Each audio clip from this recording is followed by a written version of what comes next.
by the time I got to chapter 37, like, I was so fed up with volume 4, because, like, it had taken so long to get to this major plot point that I kind of stopped caring. And okay. Yeah. Here's the thing about volume 4. Everything up until this point has been about Red Eye. And it was a great story. And then volume 4 shifts more towards the goddess, and it just kind of lost its way, and it made me lose interest because it didn't make the goddess interesting. There wasn't a whole lot of diving into the mythology and just the creation of the goddess and the story with her, which K-Cat could have done that. We could have gotten some more narrative building with the goddess, but that would have been like even more distracting for the story. So the backstory is in there. I just feel like it would have been more prominent if it was less cluttered with crap. Yes, like how in the MAS we get the development diaries of the stealth suit. I was like, is this really necessary? Yeah. Do we have to stop and? Yeah. Yeah, the stealth suit, like, especially since, like, I don't know, the stealth suit, actually, that entire scene drove me nuts, because, like, it was one of those things where I was sitting there thinking, like, if you're going to give her, basically, like, I understand, like, you know, in Old World Blues, you get the stealth suit and you have to pick up the pieces and put it together, but, like, that would be one thing if that was what she was getting, but she just ended up getting, like, the gem for it. And the little spell thing for the pip buck, or the stealth buck Mark II. And I'm like, why did you need to give me like 5 pages of dev diaries on this? I don't care. Oh, and also gay representation. Yay!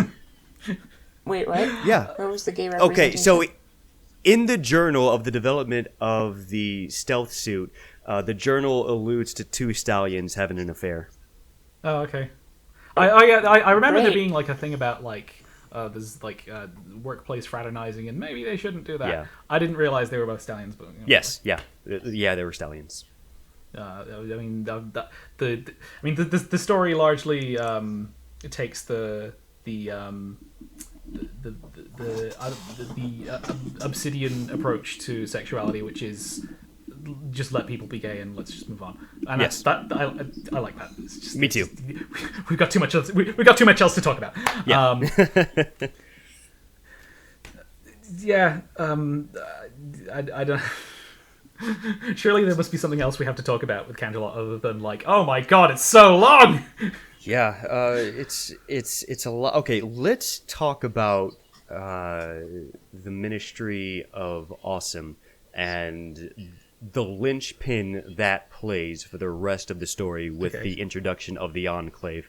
Okay. This is the part where like my you know the Monty Python sketch where there's like the big fat guy and he's just like, just how I have a thin slice. That was me with this story by the time I got to the Ministry of Awesome. So like my recollection of this part of the story is incredibly hazy. Okay, so the Ministry of Awesome warehouse is where we get a little bit more insight into the Single Pegasus project, where they talk about Rainbow Dash's plan with, okay, it's supposed to be controlled by one pony. I made some changes to the Crusader mainframe. I don't want any of that nonsense of uploading your brain into a computer and thinking it's a pony, which was addressed in the game Soma, which is great, by the way. You should play Soma.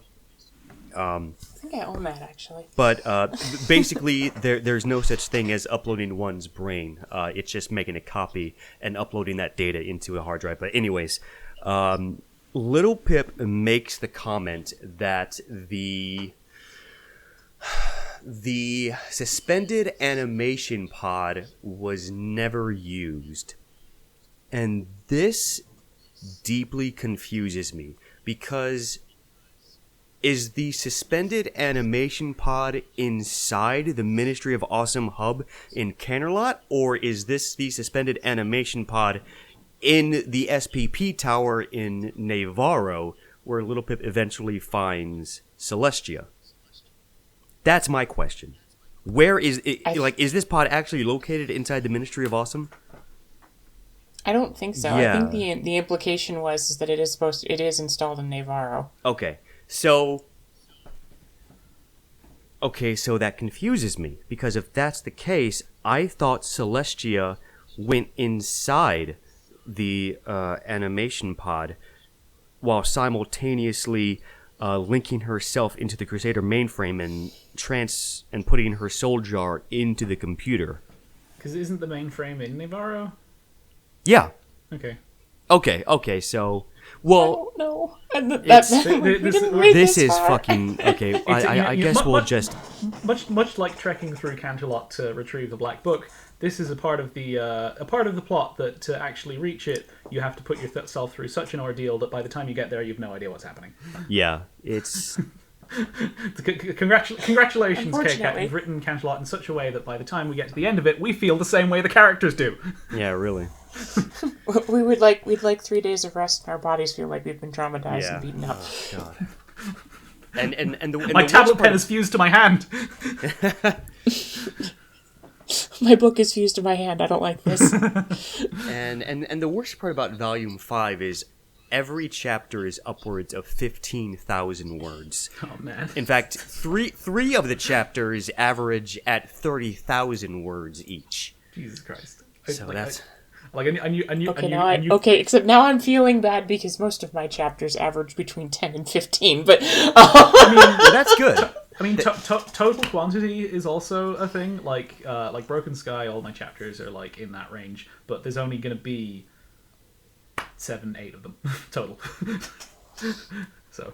okay, that's fair. But I don't know, but not all. Like I said, not all of them are like that. But some of them get up there, and I'm like, So, the 30,000 word chapters. I'm just, It's like, when does this thing end? Yeah. It's like, how do you even fill that? Like, you know? It's. I think by the time K-Cat reached Volume 5, he was just in a rush to get everything done and wrapped up, so that's why the chapters are so fucking long. I mean, I would have thought that would cause them to shrink, but I don't know. No. I suppose, yeah. So, we covered the Ministry of Arcane Science, we covered the Ministry of Awesome. Rarity employs snips and snails to cut up her soul into 43 pieces. Why are snips and snails included? Because they're in Season 1. Yeah. Just the reminder that this was written in Season 1 and we've only got so much lore to work with. I do actually, it did occur to me reading the conversation between Snips and Snails. Yeah, this is actually pretty, that sounds like them, you know? It does, yeah. The character, it's that rare thing in Season 1 fan fiction where the dynamic between two characters is... Their only character. That wasn't the sentence I was saying. Okay. The dynamic between two characters is transferred into the story without just quoting the show verbatim. Oh God, there are so many parts in this story where the show is quoted verbatim. It's kind of annoying. I mean, there is like a reference that is just kind of a little on the. It was like, wow, you really remember this one throwaway line you said when you were a kid, thing. Yeah. But it's only one line. The rest of it is just kind of the, you've got your Rosencrantz and Guildenstern here. Yeah. Rosencrantz and Guildenstern are dead. Yeah. I did really enjoy the Pinkie Pie memory orb where little Pip is like in on the conversation between Pinkamena and her soul reflection. Yeah. I personally enjoyed that scene.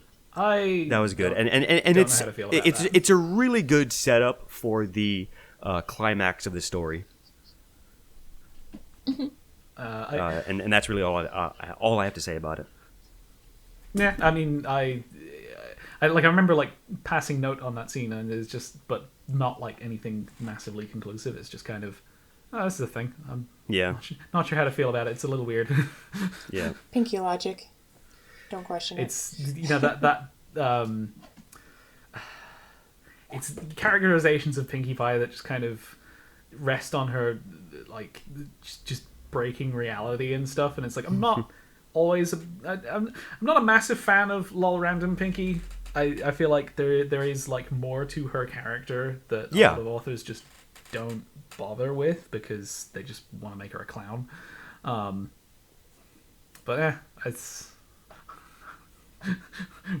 we got to be wrapping this up soon, so I won't dwell on it. Yeah. One last thing I'll say about this volume, in regards to the very end of chapter 38, is when the Enclave just show up without any foreshadowing. They're just there. And that really pisses me off. Like, it's cool to have the Enclave show up, and it does make sense that the Enclave would come to the goddess, because, like, we're trying to work against Red Eye. But, like, there's no lead up to it. There's no foreshadowing. They're just there.